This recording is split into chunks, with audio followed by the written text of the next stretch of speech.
कृष्ण कृष्ण हरे हरे कृष्ण कृष्ण कृष्ण कृष्ण हरे हरे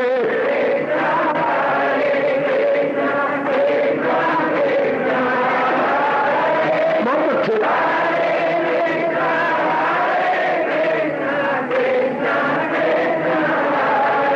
अब अपनी शहंशाह की आज आरती बड़े प्रेम और श्रद्धा से उतारे।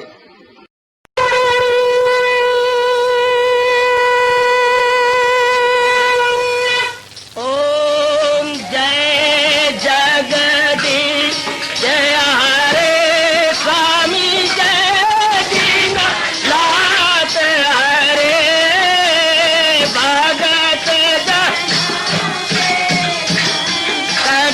दास जनों के अवगुण क्षण में दूर करे। हरिओम जय जगदीश हरे जो ध्यावे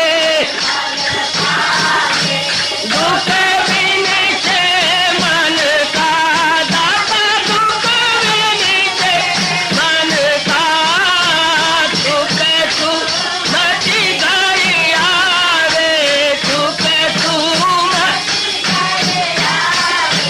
कष्ट मिटे तन का। हरिओम जय जगदीश हरे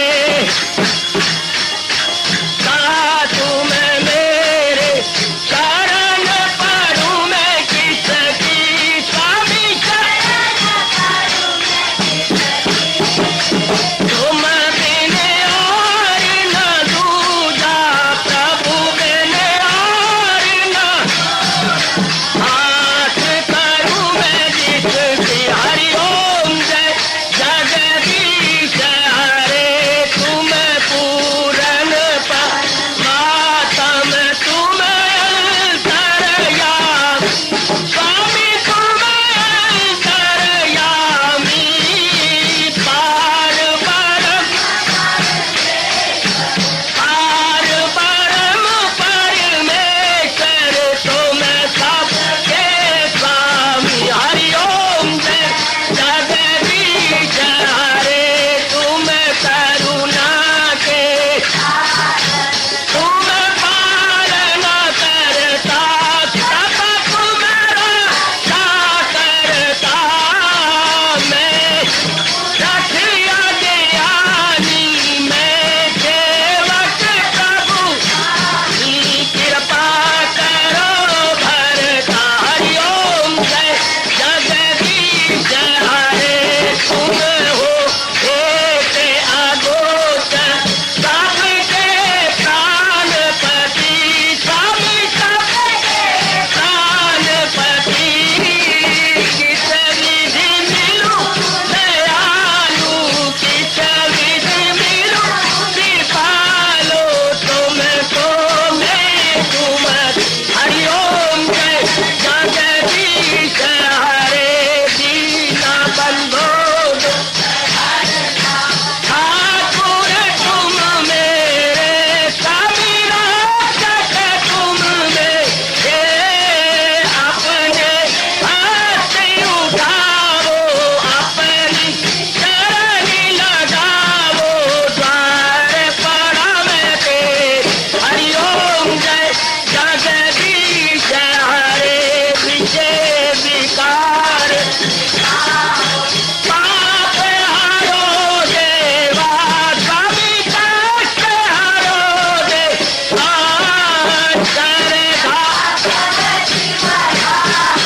श्रद्धा प्रेम बढ़ाओ श्री गीता जी की से। हरिओम जय जगदीश हरे मन धन सब कुछ है तेरा सब कुछ है तेरा तेरा तेरे अर्पण तेरा तेरे समर्पण क्या लागे मेरा। हरिओम जय जगदीश हरे जय जगदीश हरे स्वामी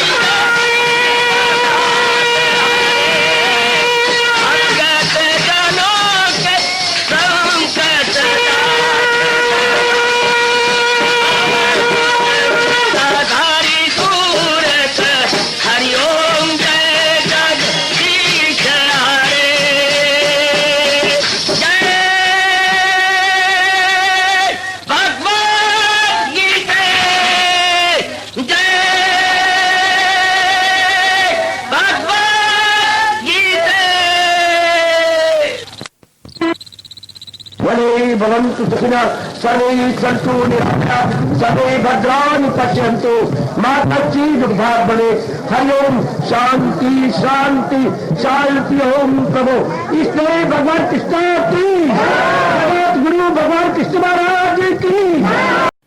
हाँ जी, आओ मेरे साथ शामिल, दोनों हाथ जोड़ते हुए। देखो बच्चे, दोनों हाथ जोड़कर भगवान जी के श्री चरणों को जरा निहारिए। ओम नमो भगवते वासुदेव। प्रभु ओम नमो भगवते वासुदेव। प्रभु ओम नमो भगवते वासुदेवाय।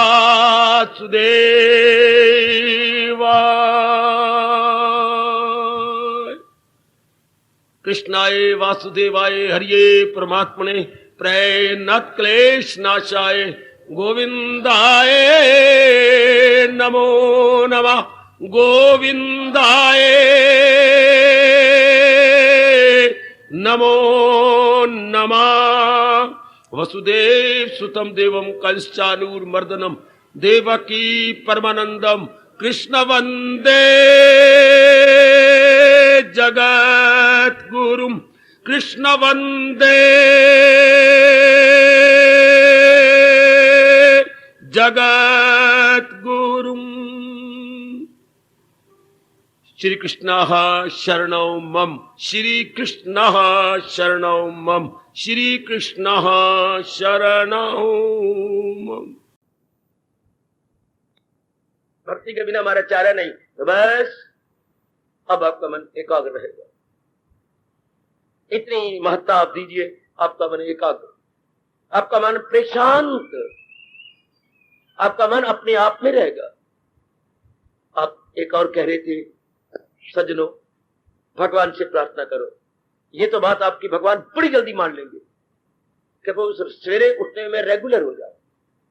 मैं लगातार उठ के शरीर नहा धो करके शरीर से पवित्र होकर मन को पवित्र करने के लिए आपके श्री चरणों में हाजिरी दिया करो। भगवान जरूर मान लेंगे, अवश्य में मानेंगे। बस अब इसके बाद प्रश्न भाग सुनो। 18वां अध्याय। जब तक प्रभु मुझे प्रेरणा दे रहे हैं, हम दोनों की सेहत बनी रहे, कोई बाधा ना आए। 18वें अध्याय में भगवान कृपा करे। अब हम इस यज्ञ को, इस अध्याय के संपूर्ण हो जाने के बाद ये हमारा ज्ञान यज्ञ संपूर्ण होने जा रहा है। भगवान करे कोई विघ्न बाधा अड़चन ना आए, बौद्धिक रूप से भी ना आए, मानसिक रूप से भी ना आए, शारीरिक रूप से भी ना आए, पारिवारिक रूप से भी ना आए। हाय मैं क्या भगवान से मांग रहा हूं, सामाजिक रूप से भी ना आए। हमारे लिए लाइन क्लियर हो और हम लोग भगवान जी की वाणी में मन जोड़ते रहे, मन लगाते रहे, समझने की विशेष बुद्धियों में भगवान प्रदान करें।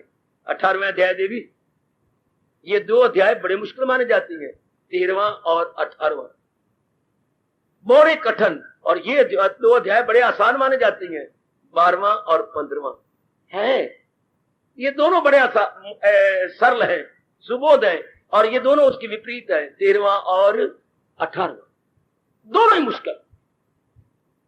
तो 18वें के लिए बड़ी एकाग्रता चाहिए, क्योंकि इसमें पिछले सारे अध्यायों का लुब्बे लुबाब, इसकी समरी, इसका जिस्ट, इसका सार आ जाता है।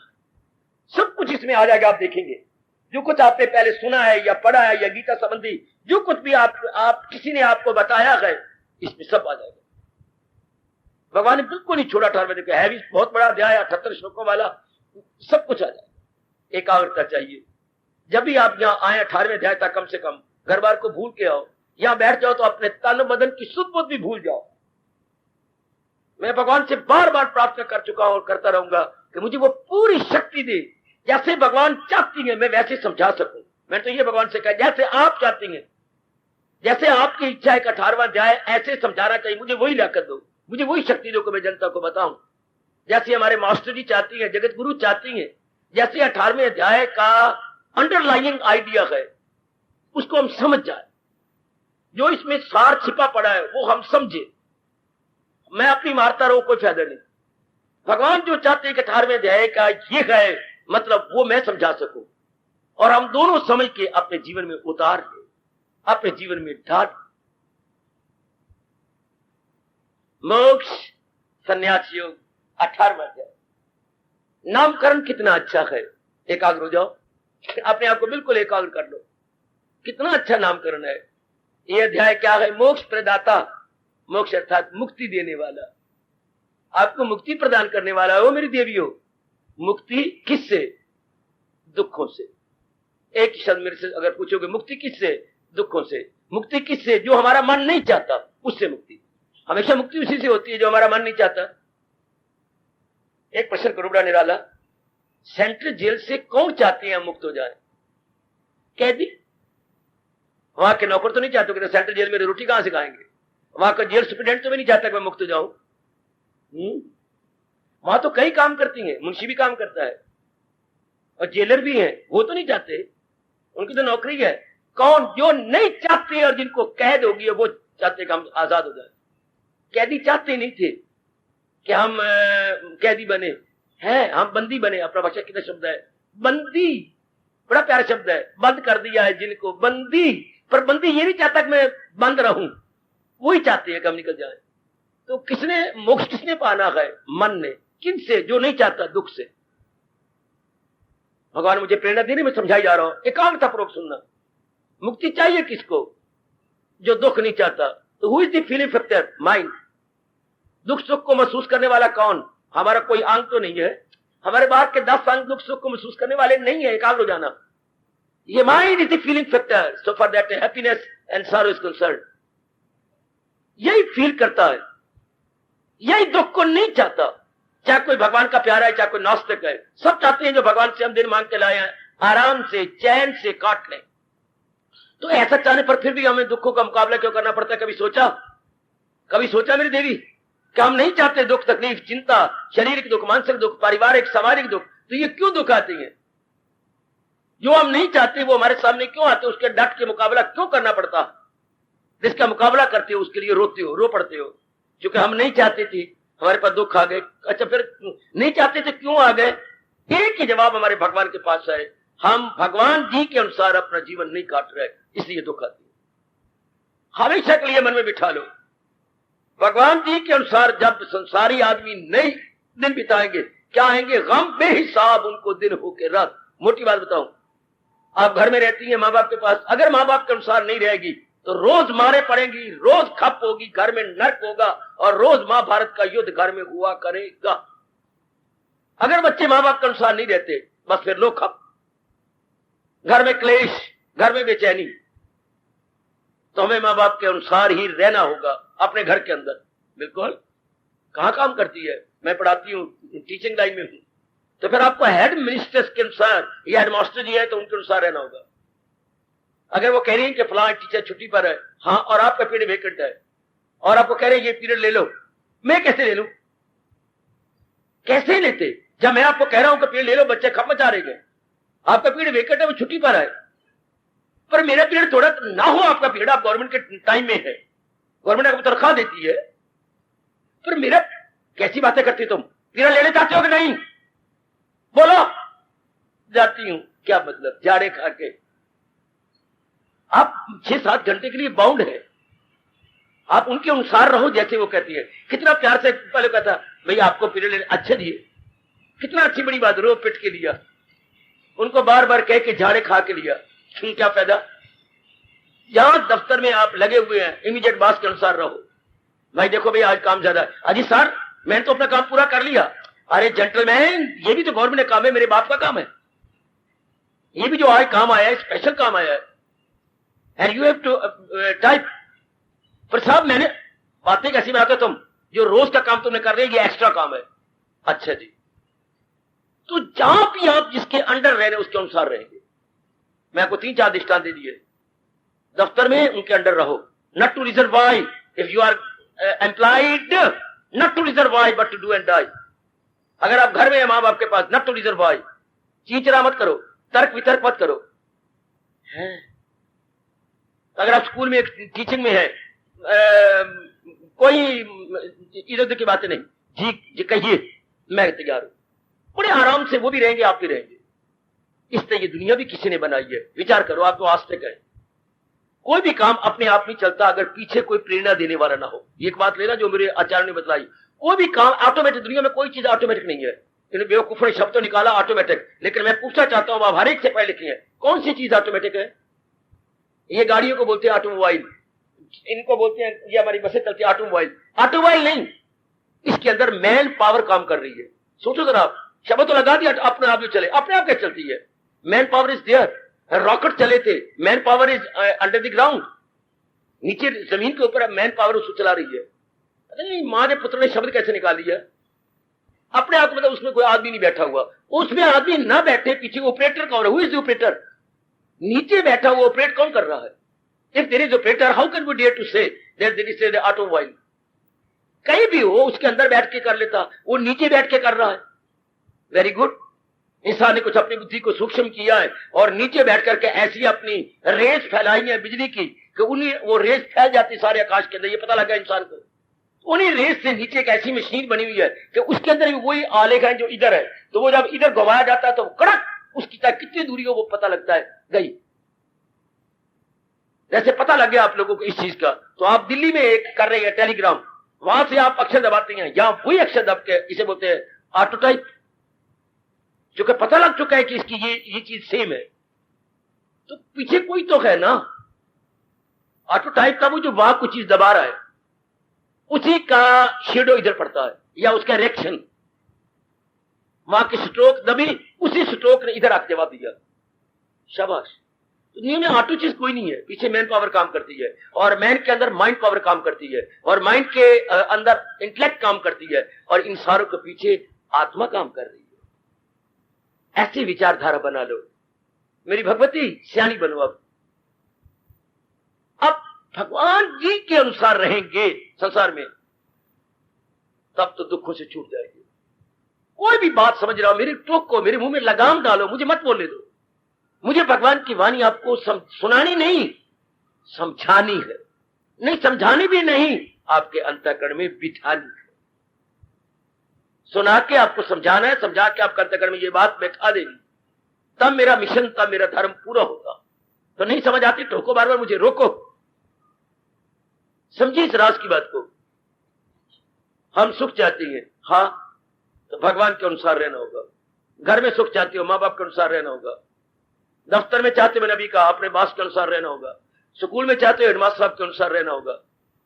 अगर आपने शादी की है तो मैं कुछ सच बताऊं, इंसान का मन सख्त होता है, नर का मन वलाइम से। भगवान ने बाई बर्थ सख्त मन बनाया है, और लेडी का मन बाई बर्थ नरम बनाया है। आपको उसके अनुसार रहना पड़ेगा, वरना मत शादी करना, नर्क बन जाएगा और फौरन डाइवोर्स हो जाएगा। आप लाख कोशिश करो कि मैं सख्त दिल बन जाऊं, नहीं हो सकते। इंसान फितरत बदलता नहीं, या जबर से काम चलता। जो चीज बाई बर्थ होती है उसे कौन बदलेगा? बच्चे जन्म से ही, से बोलते हैं भाषा में, जन्म जात स्वभाव, जन्म जात स्वभाव, बाई बर्थ नेचर है आपकी, आप नरम है। बड़ी कोशिश करती रहो कि मैं ऐसा रहूं, नहीं रह सकते आप। उसको नर के अंडर रहना पड़ेगा। अगर किसी के अंडर नहीं रहना चाहती, शादी मत करो, लिव सिंगली, सिंगल रहो, अकेले होकर रहो। आपको लाजमी तौर पर, मैं भी कहती हूं बच्ची वो बातें छोड़ो, आपका मन नरम है, इंसान का नर का मन सख्त है, इसलिए आपको उसके अंदर रहना पड़ेगा। मैं गीता की कसम खा के कहूंगा, पक्षपात रहतो के बात कर, इम्पार्शली मैं आपको सुना रहा हूं, तब तो घर में स्वर्ग रहेगा। अगर आप कह के मैं अपनी बात मनाती रहूं, नर्क हो जाएगा। नहीं हो जस्ता बच्चे बच्चे। इंसान का मन प्रेडोमिनेट करता है, नर का मन। नारी उसे सहन करती है, नारी उसकी आज्ञा को मानती है। भगवान ने शरीर ही ऐसा बनाया, आपका मन भी ऐसा बनाया, आपकी बुद्धि भी ऐसी बनाई। You have to obey. अगर नारी ने कहा कि मैं कमांड करूंगी, आज्ञा दूंगी, वही नर्क बन जाएगा। आजमाते रहना बेशक। जब भी कोई नारी ये कहेगी कि मैं ऑर्डर दूंगी, बस खत्म हो गया, वही का वही शुरू हो जाएगा क्या? नर्क। चिंता, अर्थात नारी को पति के अधीन होकर रहना होगा, घर में स्वर्ग आ जाएगा। स्त्री हमें इस सृष्टि के अंदर भी सृष्टिकर्ता के अधीन रहना होगा। सृष्टिकर्ता के आज्ञा, उन्हीं की आज्ञा को उपदेश कहती है। तो हम लोग तो आस्तिक है ना, हम रजोगुण में तो बैठे नहीं ना, मैं रजोगुणी को सुना रहा हूं ना, सुनाने की प्रभु हमें आज्ञा देती है। इसलिए हम अपने मन को कहो कि अगर मैं दुख नहीं चाहता तो दुनिया बनाने वाले, शरीर बनाने वाले, मन और बुद्धि बनाने वाले के अनुसार रहूं। मन में रख लो, आई हैव टू बे किसके? भगवान जी, जो इस सृष्टि के ऑपरेटर है। I have to be the operator of the world, जो ऑपरेट कर रहे हैं, मैंने उनके अनुसार रहना है। कितना प्यारा शब्द है राष्ट्रभाषा का, सृष्टि के संचालक। ऑपरेटर को बोलते हैं बेटे संचालक। इस सृष्टि के संचालक के अनुसार मैंने अपनी जिंदगी के दिन काटे। बस दिन प्रतिदिन आजमाते रहो, आपकी मुसीबतें कम होती जाएंगी, है आपके रोग कम होते जाएंगे, है आपके मन में चैन पड़ती जाएगी। वाह, अगर आप ये पक्का इरादा कर ले कि मैंने भगवान के अनुसार रहना है, इसी क्षण से आजमाना शुरू कर लो। आपके सब जो आप नहीं चाहते, दुख, तकलीफ, चिंता, भटकन बंद। इसलिए सारी गीता सुनाने के बाद भगवान ने कहा, पहले नहीं कहा, जब अपना उपदेश पूरा कर लिया तब ये सिद्धांत है, ये सिद्धांत है, भगवान का बोल नहीं, सिद्धांत है। अगर मुझको मन में बसाएगा तू हर रोग से पार जा। गीता में कई सिद्धांत है, गीता में कई दृष्टांत है। वाह, गीता में बहुत उपदेश है। वाह, सिद्धांत भी है, दृष्टांत भी है और उपदेश भी है। गीता का उपदेश 3 भागों में बटा पड़ा है, उपदेश, सिद्धांत, दृष्टांत। ये मैं बताता रहता हूं टाइम टू टाइम, जैसे प्रसंग चलते हैं, सिद्धांत क्या है, दृष्टांत क्या है और उपदेश क्या है। तो इसके अनुसार आप पक्का इरादा कर लो इसी समय से, फ्रॉम दिस वेरी मोमेंट, बच्चे अभी अभी आपके दुख कम होने लगता है। काटो इस बात को, मैं हाजिर हूं। ये सिद्धांत है जो मैंने आपकी झोली में डाला। मुझसे ऐसी बातें की जानकारी ले लो। हम नहीं चाहते क्या हमें दुख मिले, बुद्धि के, मन के, तन के, परिवार के, समाज के। हाँ, तो भगवान के अनुसार रहो और मन को ये तपाक से बताओ, ना कुछ तू रो के सीखेगा, ना हंस के सीखेगा, जो कुछ भी सीखेगा प्रभु का हो के सीखेगा। मोटे अक्षरों में अंतःकरण के ऊपर इसे साइन बोर्ड की तरह लिख लो। हाय, लिख ले मेरी बेटी अच्छी तरह कि अगर मैं दुख नहीं चाहती तो मैं भगवान के अनुसार रहूं। इसको मोक्ष कहती है। और दुनिया में सबसे बड़ा रोग क्या है? सबसे बड़ा रोग, आप याद रखना, आवागमन। हमारे वैदिक धर्म के अनुसार सबसे बड़ा रोग ये नहीं है, जैसे आप कहते हैं ये शारीरिक रोग, ये नहीं। सबसे बड़ा रोग आवागमन। शरीर रोग तो मर जाएंगे, तो खत्म हो गया। कैंसर है, चलो मर गए, खत्म हो गया। या कि और गंदी बीमारी है, जब कोई इलाज नहीं है तो भी मरना तो इलाज है, इसे आता बच्चा लोग कर लेते हैं, इलाज और खत्म हो गया। लेकिन आवागमन कैसे खत्म होगा? आवागमन सबसे बड़ा रोग है। ये मैं आपको स्पष्ट कहूं, जितना मैंने रिसर्च की, जितना मेरे भगवान ने मुझे अनुभव करवाया, भगवान के उपदेश के बिना आवागमन जाता ही नहीं। आवागमन बड़ा भारी कष्ट है। भगवान के उपदेश को समझा जाए और उसे अपना लिया जाए, आवागमन शर्मिंदा होकर वापस चला जाता। आवागमन का भी विशेष कारण है, बिना कारण के कोई कार्य नहीं होता। ये मेरी माताओं समझो राज की बातें, 18वां अध्याय। बिना कारण के कोई कार्य नहीं होता। आप बाजार में अचानक गई, आगे बेटा नजर आया। क्यों आया था बाजार में? अब मैं बैठा घर में काम कर रहा था ना माँ, हाँ, तो मुझे कुछ कॉपी चाहिए थी। बिना कारण के काका नहीं घूमेगा। आपको हक है पूछ लेना। चावला जी को आपने बाजार में देखा? चावला जी बस अपना काम छोड़ के बाजार में क्यों घूम रहे हैं? बच्चों की माँ ने ये कुछ चीजें कही थी, परसों को कही, मैं परसों भी नहीं दी, कल भी, तो फिर नाराजगी होती, कभी ये खरीद की। मैं कारण के साथ आप कार्य कर रहे हैं, बिना कारण के कार्य नहीं होता। सुनो ना, there must be any cause then effect. ये दोनों ऐसे चलते हैं, कार्य और कारण, कॉज और इफेक्ट। जैसे नए ब्याह दुल्हन और दुल्हन हाथ मिला के चला करती हैं बाहों में, जैसे वो अलग नहीं होना चाहते, जिनकी अभी अभी शादी हुई है, आज 6.5 दिन हो गए, तो वो जैसे हाथ मिला के हैंड इन हैंड, इस तरह कार्य और कारण हैंड इन हैंड लेके संसार में चलते हैं। बिना कारण के कोई कार्य नहीं होगा भाई। ओ देवियों, बिना कारण के कोई, हम भी यहां पर आए हैं, कारण है कल्याण, और बिना कारण के अगर कोई नहीं हो ही नहीं सकता। अगर तो बात ही कुछ नहीं। आपको अगर लोफर आदमी बिना कारण के नहीं, उनके गंदे संस्कार है, वो उनको संस्कार घुमाती हैं कुछ देखने के लिए, कुछ गंदी बातें सुनने के लिए, कुछ कहीं छेड़ा छाड़ी के लिए। कुछ कारण है, चाहे that must be a bad cause, लेकिन कॉज है जरूर, बिना कॉज के इफेक्ट नहीं होता। तो फिर मैं कहना चाहता हूं सिद्धांत क्या है, बिना कारण के कार्य नहीं होता। अगर हम दुख पाते हैं तो कोई कारण है, अगर हमें किसी प्रकार का दुख मिल रहा है तो कोई कारण के बिना कार्य नहीं होगा। तो कारण क्या है, भगवान तो एक कारण कहती है, एक ही, भगवान के अनुसार हम जुट नहीं रहे इसलिए दुख पा रहे। सीधा ही भगवान ने आपको को यही कहा, मेरे अनुसार नहीं, भगवान जी के अनुसार नहीं जुट रहे। घर में क्यों नरक बना हुआ है, पिताजी के अनुसार घर वाले नहीं जुट रहे। मां भी कहना नहीं मानती, बहनें भी नहीं मानती, और वो भी नहीं मानते, बेटा भी नहीं मानता। एक पिता ने कमाल कर दिया, 2-3 बार अपने बच्चों का आपको मेरे अनुसार रहना चाहिए, और एक दिन कहा कि अगर आप नहीं रहेंगे तो या तो बच्चों तुम इस घर में रहोगे या मैं रहूंगा।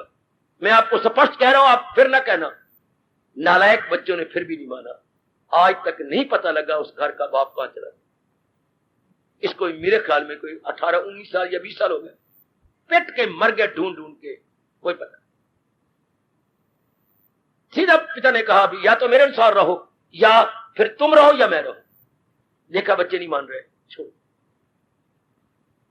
बिना कारण के कार्य नहीं हो सकता। अगर हम दुख नहीं चाहते, अपने मन को बिठाओ कि मैं भगवान के अनुसार फिर रहूं। भगवान क्यों? क्योंकि भगवान ने सृष्टि बनाई। हाँ, आप मुझसे पूछें या कोई क्यों भगवान का कहना माने, तो मैं बताता हूं आपको भगवान का क्यों कहना माने।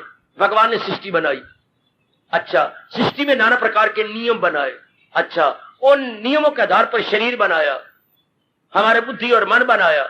हाँ, उन नियमों के अनुसार चलने के लिए हमें कहा, क्या इसी तरह दुनिया का चलता है तो हम इस दौर को मेरे कहने के मुताबिक चलाओ, और अगर नहीं चलाओगे जो इस दौर से हट के ओ कृष्ण पक्का करा दे हम सबको। ओ मेरे इष्टदेव, ओ मेरे जगत गुरु, हम सबको पक्का करा दे जो इस दौर से हट के ले रहा, और वो ख्वाहिश का बंदा गुनाहगार, हयात उसकी दुनिया में बेकार बेकार बेकार।